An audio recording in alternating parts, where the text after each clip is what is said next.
Denzel, what was it that drew you to Carolina? Was it scheme, coaching? What made you come here? Number one, being from the East Coast, that played a big part of it. Being able to, come back to the East Coast and, just put on, for my coach. That was one thing. Looking at Carolina's defense, they have a lot of young players, but, like I was telling Coach the other day, a lot of those young players are, what I like to call dogs.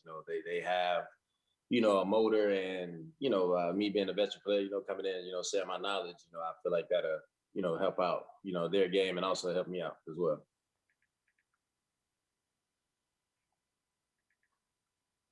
All right, next we'll have Jonathan Alexander. Hey, Denzel. Jonathan Alexander, Charlotte Observer. Nice to meet you, man. Nice to meet you too, man. Yeah, so I guess in doing your research, I have a couple questions. In doing your research about that, I guess what stood out most? And how do you see yourself fitting into it? Well, in their system, the Temple defense as well.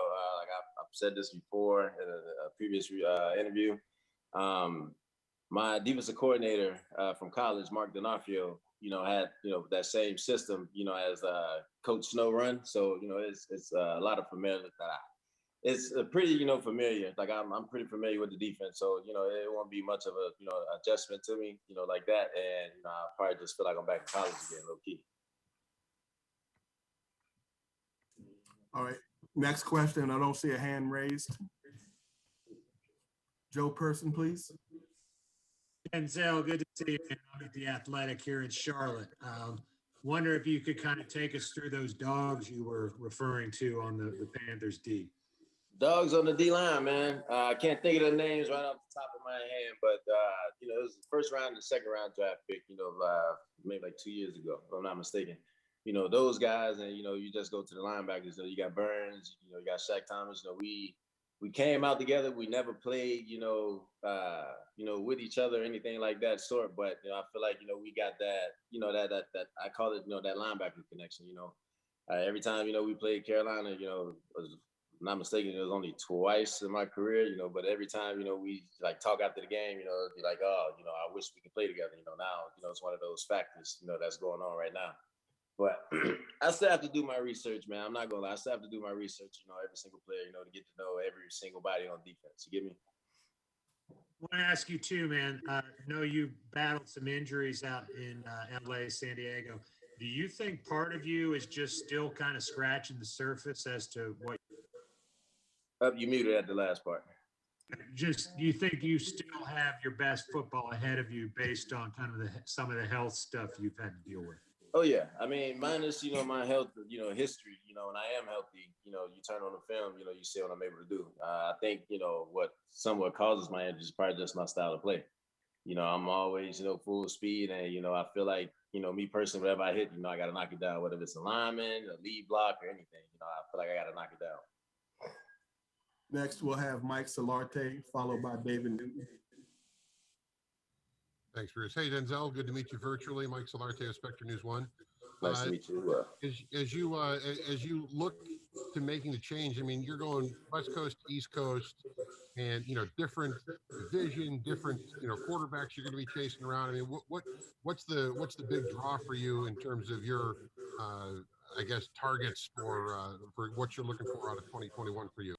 To me, man, it'd just be a challenge. Like you said, new division, new everything. So, I'm used to going against, certain teams, being on the West Coast, and I know that's going to change, over here. But to me, it's just more of a challenge.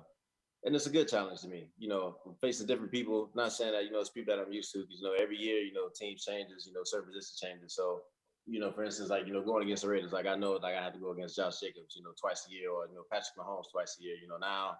That whole division change. Like I'm about to be going against, Tom Brady. I know, like we play. I think it's the Saints. If I'm not mistaken, we play twice a year. Like I say, I'm still, trying to get everything. Still doing my research on, all that good stuff like that. But to me, it's just more of a challenge. And that's like something that I always step up to.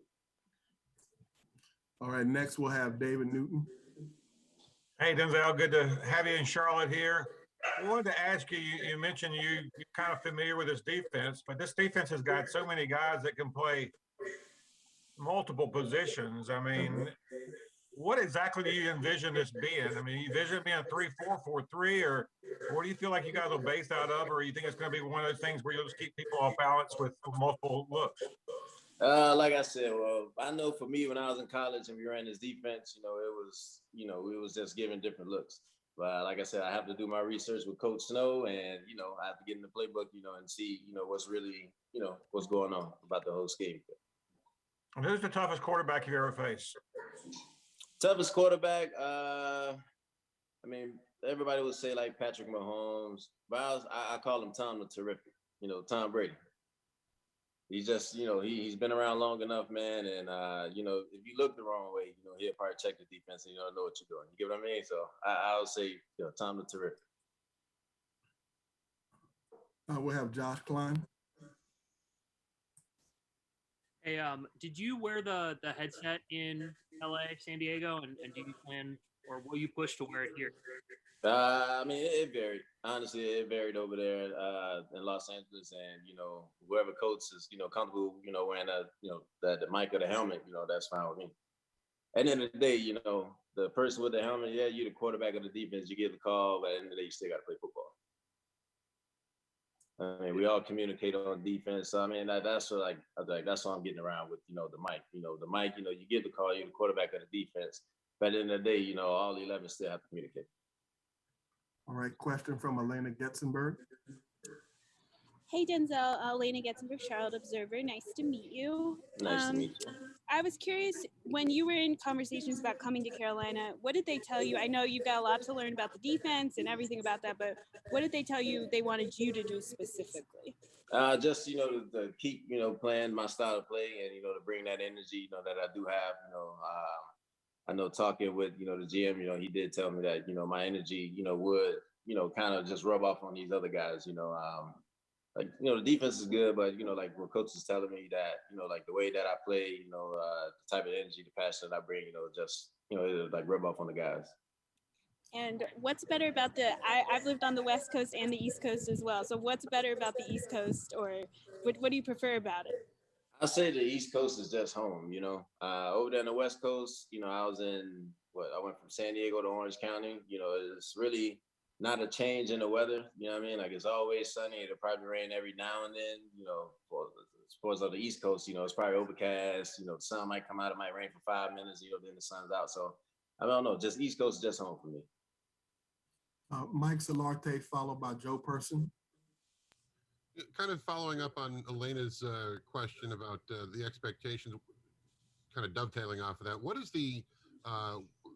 the outside perception of the Panthers last year? I mean, I know you were focused on your opponents week by week, but when guys got to talking, what did people say about the Panthers and what they were trying to do with, the youth and the new coaching staff? And was there any kind of conversations like that? Not really any, like, if anything, those conversations between me and my agent. I don't think, anybody from like the staff, reached out to me or anything like that, or, try to recruit me or anything like that, talking about the team. If anything, it was just like, me probably talking to my brothers or my agent, just talking about, just the defense in general, the young guys that they do have, the talent that they do have, and, like the potential in general. Yeah, I was kind of referring to like when you're in season last year, not in the off season. Oh, no. In season last year, I don't think I was worried about any other team. I was just like worried about being healthy and, who we played that week. Joe Person. You referenced Fitter, the GM here. Do you think his background, being out west a little bit like that, how do you think you got on his radar? Did he mention it? I think my film, got me on the radar. That's the only thing, I can say. Like I said, I'm still doing research about everybody in the building and every single person. When I went there, what it was a week ago, it was like, just me walking into a building, meeting everybody. I had to, put faces, with names, and, now I have to remember it. Like I said, man, I got to do my research. Wanted to ask you also, OTAs last year obviously didn't happen. You hear from some veteran players who thought that was actually a good thing, kind of help save the wear and tear on your body. Where do you come down on that kind of moving forward? I mean, I can see where, like some veteran players say, it helps with the wear and tear on the body. But at the same time, even as a veteran player, like for me, I'm in a new system this year. You get what I'm saying? So, like for me, OTAs, it wouldn't be a bad thing, to be in, because for some people, they still have to learn the defense. Even if you are in the defense, for 5-6 years, it's still something that you have to learn. Like one thing I can say with Gus Bradley, kind of off topic, but one thing he always told us, you never got it. Even if you feel like, you understand everything and, oh, I don't need to do this, I don't need to do that. Like, nah, you never got it in life or in general. Like, you never got it. So, that's my approach and, that like the whole OTA thing. I mean, don't get me wrong. It is nice, for the wear and tear, but at the end of the day, as far as like football and knowledge, as players, we're kind of held responsible for that. Elena Getzenberg. I was curious, joining a new team and at this point in your career, do you feel like you have something to prove, like going somewhere new, or what do you feel like you still need to check off in your career? Like honestly, me personally, I still feel like I'm still earning my stripes in the league. Like yeah, some people like heard about me, but I'm not like talked about as much. You get what I mean? So to me, I'm still trying to earn my stripes. There's still a lot of things I need to work on. Obviously, if I'm not talked about that much, or just health wise, it's like something. I mean, it's like for me, it's like, I just got to keep going. Like I feel like a rookie in the league right now. I'm still, trying to earn my stripes and make a name for myself.